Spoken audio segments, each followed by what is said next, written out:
Hi welcome to our channel. Sitaramam 19వ భాగం. అయ్యో సారీ సార్ చూసుకోలేదు అంటూ డోర్ వేసి వెళ్ళిపోతున్న సీతను ఆగు సీత సార్ అంటుంది బయట నుండే. లోపలికి రా లోపలికా అని నసుకుతూ తల ఉంచుకొని వెళ్తుంది. నేను టవల్ లేకుండా ఏం లేనుగా ఎందుకు అలా కంగారు పడతావు అంటాడు తల తుడుచుకుంటూ. నేను డ్రెస్సింగ్ రూమ్లోకి వెళ్ళి రెడీ అవుతాను, నువ్వు కూడా రెడీ అయిపో, ఇద్దరం కలిసి కిందకి వెళ్దాం. ఓకే సార్ అంటుంది తల దించుకొని. నువ్వేమీ తప్పు చేయడం లేదు, ఎందుకలా తల దించుకుని ఉన్నావు అంటూ డ్రెస్సింగ్ రూమ్లోకి వెళ్ళిపోతాడు రామ్ స్మైలీ ఫేస్తో. రామ్ రూమ్లోకి వెళ్ళాక గట్టిగా ఊపిరి పీల్చుకుంటుంది సీత. మీకేంటి బాబు, కండలు పెంచి శరీరాన్ని అలా చూపిస్తే మాకిక్కడ చెమటలు పడతాయి అని మనసులో అనుకుంటూ రెడీ అవుతుంది సీత. అలా ఇద్దరు రెడీ అయి కిందికి వస్తూ ఉంటారు. అప్పటికే బాలరాజు కూడా ఫ్రెష్ అయి కిందికి వచ్చి కమల ఇద్దరు డైనింగ్ టేబుల్ దగ్గర కూర్చుని ఉంటారు. రామ్ సీతలు ఇద్దరు కలిసి అలా వస్తుంటే చాలా ముచ్చటగా ఉంది చూడటానికి. అబ్బా నిజమైన సీతారాముల్లాగా ఉన్నారు, నా దిష్టే తగులుతుంది అంటుంది సుక్కు. అలా ఇద్దరు వచ్చి టిఫిన్ తినేసి ఆఫీస్కి బయలుదేరారు. కార్ డ్రైవ్ చేస్తున్నాడు రామ్. సీత పక్కనే కూర్చుని విండోలో నుండి చూస్తూ ఉంది. రామ్ సీతని చూస్తూ, ఏంటి సీత ఏం ఆలోచిస్తున్నావు? ఏం లేదు సార్. ఏమైనా చెప్పాలా లేదా ఏమైనా అడగాలా? ఏం లేదు సార్ అంది ఆ ప్రశ్నకు. ఇద్దరు కలిసి ఆఫీస్కి వెళ్తారు. అప్పటికే అక్కడ మహేష్ సుధీర్ వాళ్ళు ఆఫీస్లో ఉన్నారు. డయానా కూడా వచ్చి ఎప్పట్లాగే తన పని చేసుకుంటోంది. రామ్ సీతల కళ్ళు డయానా మీదనే ఉన్నాయి. సీత డయానాని తీసుకొని నా క్యాబిన్కి రా అంటూ తన క్యాబిన్కి వెళ్ళాడు రామ్. మహేష్ సుధీర్లు కూడా రామ్ క్యాబిన్కి వెళ్ళారు. డయానాని సీత తీసుకొని రామ్ క్యాబిన్కి వెళ్ళింది. గుడ్ మార్నింగ్ సార్ అంటూ రామ్కి విష్ చేసింది డయానా. Good morning. డయానా, నువ్వు కౌశల్ వాళ్ళని కలిసావా? టెండర్ వచ్చింది కదా సార్, మీట్ అవ్వకుండా ఎలా ఉంటారు? థ్యాంక్స్ చెప్పి ₹1,00,000 డబ్బులు కూడా ఇచ్చారు. అండ్ ఈరోజు ఈవినింగ్ పెద్ద పార్టీ కూడా ఇస్తున్నారంట. బిజినెస్ పార్ట్నర్స్కి ఇంకా మిగిలిన వాళ్ళందరికీ కూడా, ఇంక్లూడింగ్ మీరు, అంటే మిమ్మల్ని కూడా పిలవాలని కౌశల్ సార్ అనుకుంటున్నారు అంటూ అసలు విషయం చెప్పింది. వాడు పిలిస్తే తోక ఊపుకుంటూ వెళ్ళే వాళ్ళు ఎవరు లేరులే ఇక్కడ అన్నాడు రామ్ కోపంగా. డయానా వాయిస్ రికార్డ్ అని అడిగింది సీత. మేడం, మహేష్ సార్కి ఆల్రెడీ సబ్మిట్ చేసేసాను, ఇక్కడే పెట్టాను రామ్ అన్నాడు మహేష్. నీ సిస్టమ్కి కనెక్ట్ చేస్తున్నాను. ఓకే డయానా, థ్యాంక్ యూ, నువ్వు వెళ్ళు, ఇలాగే ఇన్ఫర్మేషన్ ఇస్తూ ఉండు. ఓకే సార్ అంటూ డయానా వెళ్ళిపోతుంది. డయానా వెళ్ళిపోయాక మనం పార్టీకి వెళ్తే మంచిదనుకుంటున్నా సార్ అని సలహా ఇచ్చింది సీత. సీత ప్లీజ్ అంటాడు రామ్.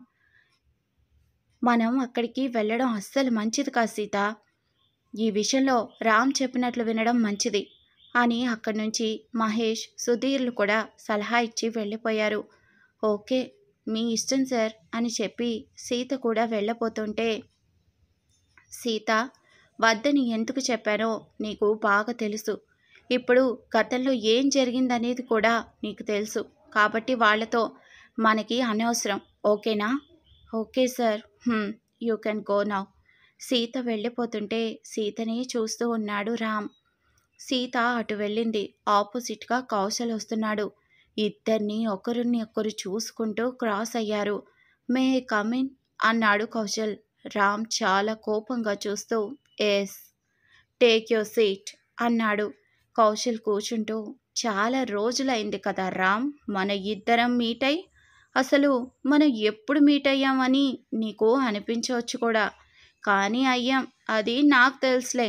రామ్ చేయి అడ్డంగా పెడుతూ వచ్చిన పని ఏంటి అనేది చెప్పి బయలుదేరంతే అన్నాడు చాలా సీరియస్గా.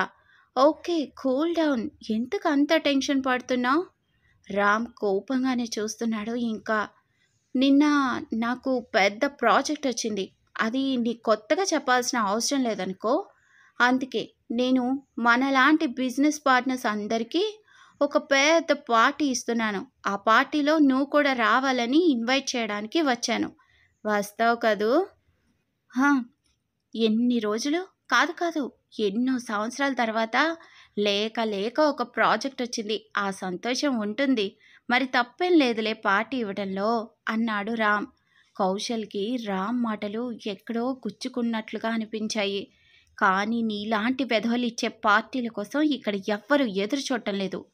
ఇండైరెక్ట్‌గా పార్టీకి రాను అని చెప్తున్నావా రామ్? అడిగాడు. ఇందులో ఇండైరెక్ట్ ఏముంది? డైరెక్ట్‌గానే చెప్తున్నాను అన్నాడు రామ్. ఒక లుక్ ఇచ్చాడు కౌశల్. నీ లుక్‌కి భయపడేదానికి నేను నీ పియ్యని కాదు. ఇక నువ్వు వెళ్ళొచ్చు అంటూ చేయి చూపించాడు డోర్ వైపు. నువ్వు నన్ను అవమానించి పంపుతున్నావు రామ్. దీనికి సమాధానం తొందరలో చెప్తాను. ఆల్ ద బెస్ట్ అన్నాడు రామ్. అంటూ కోపంగా వెళ్ళిపోయాడు కౌశల్. స్టూపిడ్. నన్నే పార్టీకి ఇన్వైట్ చేసే అంత ధైర్యం వచ్చేసింది వీడికి. అలా కొంచెం సేపు ఆలోచిస్తూ మళ్ళీ వర్క్లో పడిపోయాడు రామ్. కోపంగా వచ్చిన రామ్ వాళ్ళ డాడీకి అక్కడ జరిగిందంతా చెప్పాడు. వాడి జీవితంలో మళ్ళీ పైకి లేవని దెబ్బ కొట్టాము అనుకున్నాము. కానీ మళ్ళీ వాడు లేచాడు. వాడి కింద పడిపోయింది ఒక అమ్మాయి వల్లనే. మళ్ళీ పైకి లేచింది అమ్మాయి వల్లనే. ఈసారి మనం కొట్టే దెబ్బకు మళ్ళీ పైకి లేవకుండా ఉండాలి అన్నాడు నారాయణ పిడికిలి బిగిస్తూ. అవును, ఈసారి లేవకుండా చేయాలి వాణ్ణి అంటూ ఆఫీస్లో తనకు ఎదురు వచ్చిన సీతని గుర్తు చేసుకున్నాడు కౌశల్. సీత ఎదురు పడ్డాక సీత వెళ్ళి తన సిస్టమ్ దగ్గర కూర్చుంది. పక్కన టేబుల్లో డయానా ఉంది. మేడం, వాడే కౌశల్ అంది డయానా. అతనా అంటూ కౌశల్ని గుర్తు తెచ్చుకుంది సీత. అవును మేడం, నా past sir. Okay Diana. Diana, నువ్వు నన్ను ఎందుకు మేడం అని పిలుస్తున్నావు? అది మీరు రామ్ సార్ వైఫ్ కదా మేడం. అయితే ఇంతకుముందు ఎలాగైతే సీత అని పిలుస్తున్నావో ఇప్పుడు కూడా అలాగే పిలువు, ఓకేనా? అది సార్ ఏమైనా అనుకుంటారేమో మేడం. ఏమనుకోర్లే. ఒకవేళ అలా అనుకున్నా నాకు మీతో ఇంతకు ముందు ఎలా ఉన్నానో అలాగే ఉండాలని ఉంది అని చెప్తాను, ఓకే? డయానా నవ్వుతూ ఓకే సీత అని చెప్తుంది. చూస్తూ ఉండగానే సాయంత్రం అయిపోయింది. అందరూ ఇంటికి ఒక్కొక్కరుగా వెళ్తున్నారు. మహేష్కి తన ఇంటి నుండి కాల్ వచ్చింది. మహేష్, సుధీర్, రామ్ సీతలను తీసుకొని వెంటనే కమల వాళ్ళ ఇంటికి వచ్చాడు. వాళ్ళని చూస్తూనే మహేష్, ఏంటి ఇంత సంతోషంగా కనిపిస్తున్నావు అని అడిగింది కమల ఎదురు వచ్చి. అమ్మా, మీకు ఒక సర్ప్రైజ్, కొంచెం సేపు ఎదురు చూడండి అన్నాడు మహేష్. ఏంటోనమ్మా, ఆఫీస్ నుండి ఇలా పిచ్చివాళ్లాగా ఉన్నాడు మామ్. ఏంటి అని అడిగితే ఇలాగే చెప్పుకొస్తున్నాడు అన్నాడు రామ్. బాలరాజు, కమల ఒకరినొకరు చూసుకుంటూ ఉన్నారు. ఏంటి ఏమో అని అనుకుంటూ సుధీర్ వాళ్ళిద్దరిని గమనిస్తూ అబ్బా, ఏమైనా లుక్సా మీవి అంటూ ఇద్దరి మధ్యలో చేరాడు. రే నిన్ను అంటూ చెవి మెదిలేసింది కమల. అందరూ నవ్వుకుంటూ ఉన్నారు. సీత కొంచెం డల్గా కనిపించింది. ఆ నవ్వులో నాణ్యత లేదు. అది గమనించిన కమల సీత దగ్గరికి వెళ్ళి ఏమైంది సీత, ఒంట్లో బాగాలేదా అని అడిగింది. రామ్ సీతనే చూస్తున్నాడు. మేబీ ఇంకా హెల్త్ సరవ్వలేదా ఏంటి అనుకున్నాడు మనసులో. అదేం లేదత్తయ్య, కొంచెం టైర్డ్గా ఉంది. ఆఫీస్ వర్క్ కొంచెం ఎక్కువగా ఉందంతే అంది. రామ్, ఎందుకు సీతకు ఎక్కువగా పని చెప్తున్నావు? చూడు పాపం ఎలా అయిపోయిందో అంది కమల. మామ్, అది ఆఫీస్ అన్నాక వర్క్ అందరికీ ఉంటుంది. అక్కడ అందరం పని చేయాల్సిందే. సీతలాగా మేం కూడా పని చేస్తున్నాం అన్నాడు రామ్. ఈ మాటలకేం తక్కువ లేదు. సీత, నువ్వు మాత్రం 2 రోజులు రెస్ట్ తీసుకో. వాళ్ళు కూడా ఏదో పని చేస్తున్నారంట కదా, వాళ్ళని చూసుకొనివ్వు అని చెప్పేసింది కమల. అందరూ ఒకరినొకరు చూసుకున్నారు. మామ్, ఏంటి నువ్వు? వర్క్ తక్కువగా ఇస్తాలే, అంతేకాని ఆఫీస్కి అసలుకే పంపకుండా ఉంచొద్దు అన్నాడు మూతి ముడుచుకొని. అబ్బో, నిన్ను వీడి నేను ఉండలేనులే అంటూ పాట పాడాడు సుధీర్. రేయ్ అంటూ ఉండగా ఇంటి ముందర ఒక కారు వచ్చి ఆగింది. అందరూ అటువైపే చూస్తున్నారు, ఎవరై ఉంటారా అని. అది మహేష్ కార్. మహేష్ కార్ దగ్గరికి వెళ్ళి డోర్ ఓపెన్ చేశాడు. మహేష్ భార్య సంయుక్త దిగింది కార్లో నుండి. ఇద్దరూ కలిసి లోపలికి వస్తున్నారు. సంయుక్త ఏంటి తనని తీసుకొని వస్తున్నాడు అనుకున్నారు కమల, బాలరాజు. ఎవరు అంది సీత. ఇంతలో బాగున్నారా అత్తయ్య, బాగున్నారా మావయ్య అంటూ ఇద్దరి కాళ్ళ మీద పడి ఆశీస్సులు తీసుకుంది సంయుక్త.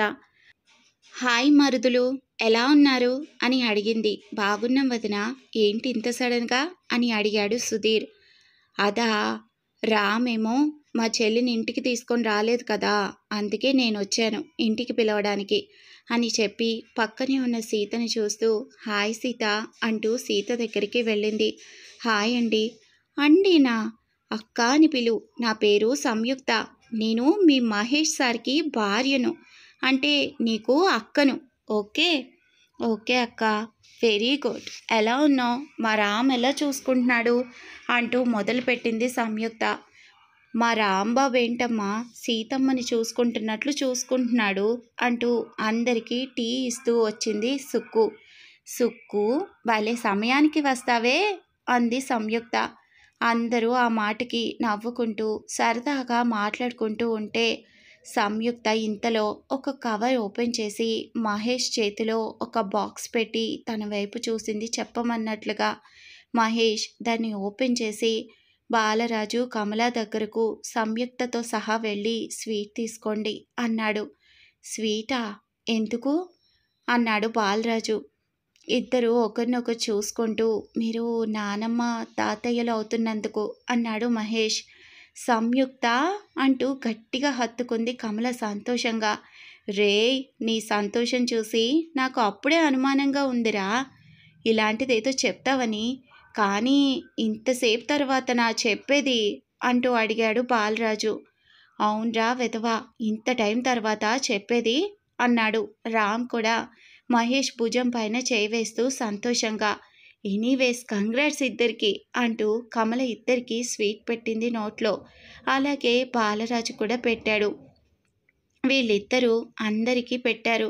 కంగ్రాట్స్ వదిన, మాకు ఆడుకోవడానికి ఒక బుచ్చి పాపాయి రాబోతుందన్నమాట అన్నాడు సుధీర్ హ్యాపీగా ఫీల్ అవుతూ. కంగ్రాట్స్ అక్క మహేష్ సార్ అంది సీత. థ్యాంక్ యూ సీత అని చెప్పాడు మహేష్. సీత, ఏంటి సార్ అని పిలుస్తున్నావు? నీకు నేను అక్క అంటే మహేష్ బావ అంది. బావా అని పిలు, ఓకేనా చెప్పింది సంయుక్త. ఆఫీస్లో అది అలవాటుని ఇప్పుడు సడన్గా మార్చుకోలేనక్క అంది సీత.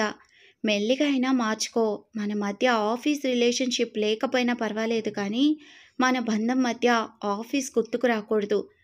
మహేష్, మీరైనా అలా పిలవమని చెప్పాల్సిందిగా. సరిపోయారు, ఇక్కడ మమ్మల్ని వదులు. సీత తన భర్త అయిన రామ్ని కూడా సార్ అనే పిలుస్తుంది అన్నాడు సుధీర్.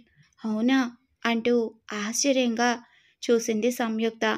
కొంచెం అనుమానంగా కూడా అనిపించి అలాగే చూస్తూ ఉంది సీత వైపు.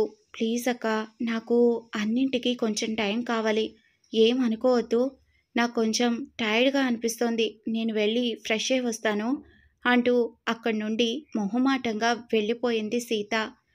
ఏంటి రామిది, ఇంకా నువ్వు సీతను భార్యగా ఒప్పుకోలేదా అంది సంయుక్త అందరి ముందర సీత వెళ్ళిపోయిన తర్వాత.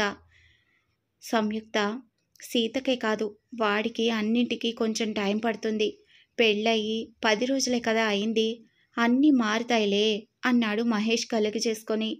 అలా కొద్దిసేపు వాళ్లతో సమయం గడిపిన తర్వాత రాత్రి అక్కడే భోజనాలు చేసి మహేష్, సంయుక్త బయలుదేరారు. సంయుక్తకి చాలా జాగ్రత్తలతో పాటు ఏమైనా తినాలనుంటే తినమని, ఏమైనా కోరికలు పెట్టుకుంటే తీర్చుకోమని కూడా చెప్పింది కమల. ఎందుకంటే కడుపుతో ఉన్న ఆడవాళ్లకు కోరికలు, ఆశలు ఏమైనా మిగిలిపోతే తీరకుండా ఉంటే కాళ్ళు చేతులు ఉబ్బిపోతాయంట నీళ్లతో అంది కమల. సరే అత్తయ్య, నేను చాలా జాగ్రత్తగా ఉంటాను. ఇంకా మహేష్, నువ్వున్నావుగా, నా కోరికలు ఆశలు అన్నీ తీర్చాలి, రెడీగా ఉండు అంది సంయుక్త సరదాగా. ఆ మాటకు సరే మేడం, మీ ఆజ్ఞ అంటూ తల వంచి చెప్పాడు మహేష్. అక్కడ అందరూ నవ్వుకున్నారు. సుధీర్ కూడా తన రూమ్కి వెళ్ళబోతుంటే సుధీర్, నీ పెళ్ళెప్పుడు అని అడిగింది సంయుక్త. నువ్వంటే మహేష్ని ప్రేమించి పెళ్లి చేసుకున్నావు, నన్నెవరు ప్రేమిస్తారు, నా మొహం చూస్తేనే చిటపట్లాడుతుంటే కొంతమంది అంటూ అలెక్కిని తలుచుకున్నాడు సుధీర్. ఓహో! అంటే ఎవరో ఉన్నారన్నమాట. ఎవరో చెప్పు, నేను సెట్ చేస్తాను అంటూ ఉండగా కమల ఒక ప్లేట్ తీసుకొని వచ్చింది. ఆ ప్లేట్‌లో చీర, జాకెట్ పీస్, పసుపు, కుంకుమ, పువ్వులు, పండ్లు పెట్టి ఇచ్చింది. కుంకుమ నుదుటిన పెట్టి, "ఈ చీర నీకోసం ఎప్పుడో తీసిపెట్టాను సంయుక్త, కానీ ఇచ్చే అవకాశం రాలేదు. పెళ్లి తర్వాత మహేష్ కూడా ఇక్కడికి తీసుకొని నిన్ను రాలేదు. మామూలుగా కడుపుతో ఉన్నప్పుడు కొత్త చీర కట్టుకోకూడదు. సో నీకు బిడ్డ పుట్టాక బారసాలు చేస్తాం కదా, అప్పుడు ఈ చీరే కట్టుకోవాలి నువ్వు. సరేనా?" "సరే అత్తమ్మ" అంటూ కాళ్ళ మీద పడుతుంటే, "అదేమీ వద్దు, జాగ్రత్తగా ఉండు. మహేష్ డ్రైవింగ్ స్లోగా చెయ్యి. డ్రైవర్తో స్లోగా చేయమని కూడా చెప్పు. ఎక్కువగా జర్నీలు చేయొద్దు. ఒక 3 నెలలు డెలివరీ అయ్యేంత వరకు చేయకపోతే కూడా ఇంకా మంచిది. సరేనా?" అంటూ జాగ్రత్తలు చెప్పింది కమల చాలాసేపు. సరే అంటూ బయలుదేరారు ఇద్దరు కారులో, సుధీర్ బైక్లో. వాళ్ళు వెళ్ళిపోయాక సీత, రామ్, "మీరు వెళ్ళి రెస్ట్ తీసుకోండి" అని చెప్పి కమల, బాలరాజు కూడా వాళ్ళ గదిలోకి వెళ్ళిపోయారు. సీత వచ్చి రాగానే బెడ్ మీదకి చేరిపోయింది నిద్ర ఆవహిస్తూ ఉంటే. రామ్ మాత్రం సంయుక్త మాటల్ని గుర్తు చేసుకుంటూ సీతనే చూస్తూ కూర్చున్నాడు. అలసిపోయినా కూడా, "ఎంత ముద్దుగా ఉన్నావు సీత" అనుకోకుండా ఉండలేకపోయాడు.